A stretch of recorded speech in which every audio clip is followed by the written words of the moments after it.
Hello అండి, నమస్తే. Welcome to star and home. ఇవాళ మన వీడియోలో ఒక సరికొత్త రెసిపీతో అయితే మీ ముందుకు వచ్చా అండి.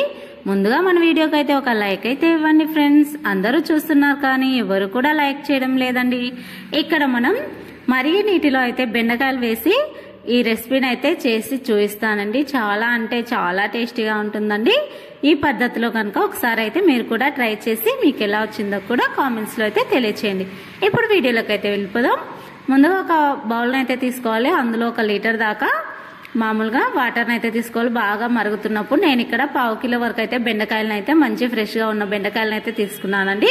వాటిని ఆ నీళ్ళలోకి మరిగే నీటిలోకి అయితే బెండకాయలను వేసేసి ఒక్కటే నిమిషం వరకు కుక్ చేసుకోవాలండి. అలా చేసుకోవడం వల్ల మనకు తొందరగా అయితే కుక్ అయిపోతాయండి బెండకాయలు వచ్చేసి.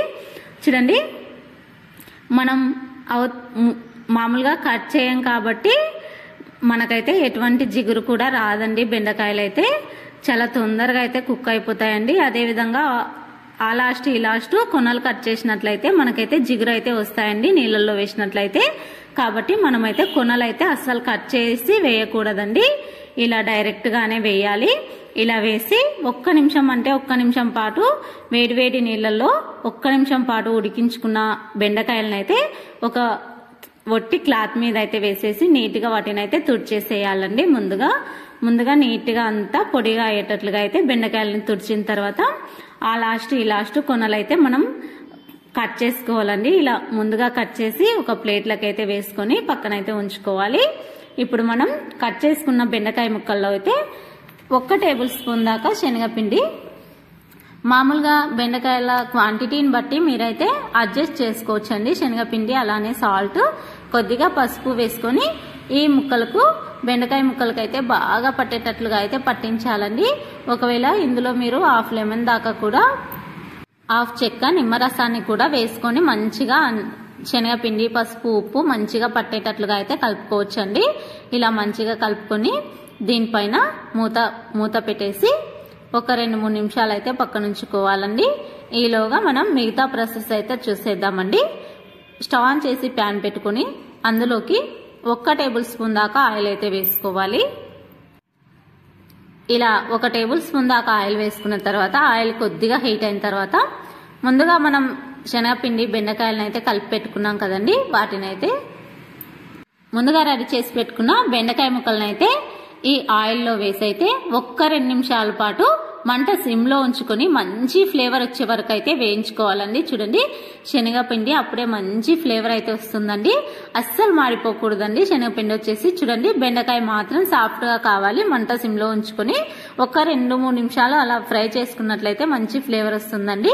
ఇప్పుడు ఈ బెండకాయలను అయితే పక్కన పెట్టేసుకుని ఇప్పుడు మిక్సీ జార్ తీసుకొని అందులోకి 1 యాలక్కాయ, 2-3 లవంగాలు, అలానే 1/2 టేబుల్ స్పూన్ దాకా మిరియాలు, కొద్దిగా చెక్క, అలాగే 1 పచ్చిమిరపకాయ, 1 పెద్ద సైజు టమాటో ముక్కలు, అలానే ఉల్లిపాయ ముక్కలు, అలానే కొద్దిగా 1 ఇంచ్ అంత అల్లం ముక్క, 4-5 వెల్లుల్లి రెబ్బలు వేసుకొని మంచి పేస్ట్ లాగా, మెత్తటి పేస్ట్ లాగా అయితే రెడీ చేసుకుని పక్కన ఉంచుకోవాలి. ఇప్పుడు స్టవ్ ఆన్ చేసి మళ్ళీ ప్యాన్ పెట్టుకుని ప్యాన్ కొద్దిగా హీట్ అయిన తర్వాత 2 టేబుల్ స్పూన్ అంతా ఆయిల్ వేసుకోవాలి. ఆయిల్ బాగా హీట్ అయిన తర్వాత ముందుగా మనం మిక్సీ వేసుకున్న మిశ్రమం ఉంది కదండి, పచ్చిమిరపకాయలు, అలానే ఉల్లిపాయలు, అలానే టమాటోలు అన్ని మనం మిక్సీ వేసుకున్న మిశ్రమాన్ని మొత్తం పేస్ట్ మొత్తం అయితే ఆయిల్లో వేసేసుకోవాలండి.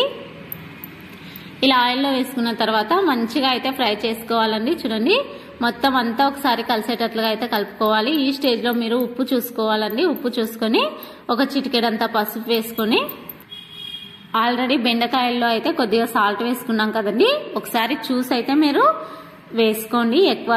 ఎక్కువ తక్కువ అనేది మీ రుచిని సరిపడా మీరైతే వేసుకోండి. ఇక్కడ కొద్దిగా వేసుకోండి. బెండకాయల్లో కూడా కొద్దిగా వేసుకున్నారు కాబట్టి చూసి అయితే వేసుకోవాలని నేనైతే చెప్తున్నానండి. చూడండి, ఇలా కొద్దిగా 1-2 నిమిషాలు ఇలా బాగా ఉడికిన తర్వాత పసుపు, అలానే ఉప్పు ఈ మిశ్రమానికి బాగా పట్టిన తర్వాత 1 గుప్పెడన్ని కరివేపాకు అయితే వేసుకోవాలి.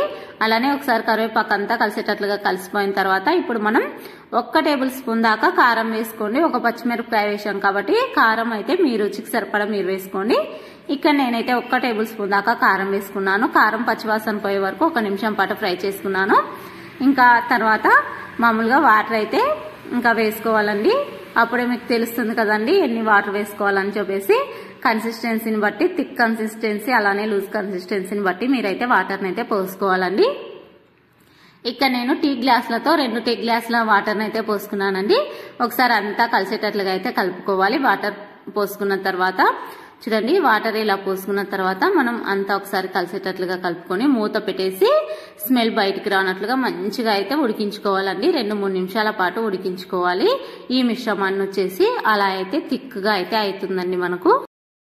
ఇలా కొద్దిగా థిక్ కన్సిస్టెన్సీ అప్పుడు ఆయిల్ పైనకి తేలిన తర్వాత అంతసేపు ఉడికించుకున్న తర్వాత ఇప్పుడు మనం ముందుగా బెండకాయలను అయితే ఫ్రై చేసి పెట్టుకున్నాం కదండి. ఆ బెండకాయలను అయితే వేసేసి పైన కొద్దిగా కొత్తిమీర చల్లేసి ఒక్క 2 నిమిషాల వరకు అయితే కుక్ చేసుకున్నాం అనుకోండి, సూపర్ గా అయితే తయారైపోతుందండి. రోటీ, అన్నం, చపాతి ఏ ఇంట్లోకైనా చాలా అంటే చాలా రుచిగా ఉంటుందండి. ఎస్పెషల్లీ అన్నం, రోటీ, చపాతీల్లోకి అయితే ఎక్సలెంట్ గా ఉంటుందండి. తప్పకుండా ట్రై చేయాల్సిన రెసిపీ అండి. తప్పకుండా ట్రై చేసి మీకు ఎలా కుదిరిందో కూడా కామెంట్స్ లో తెలియచేయండి ఫ్రెండ్స్.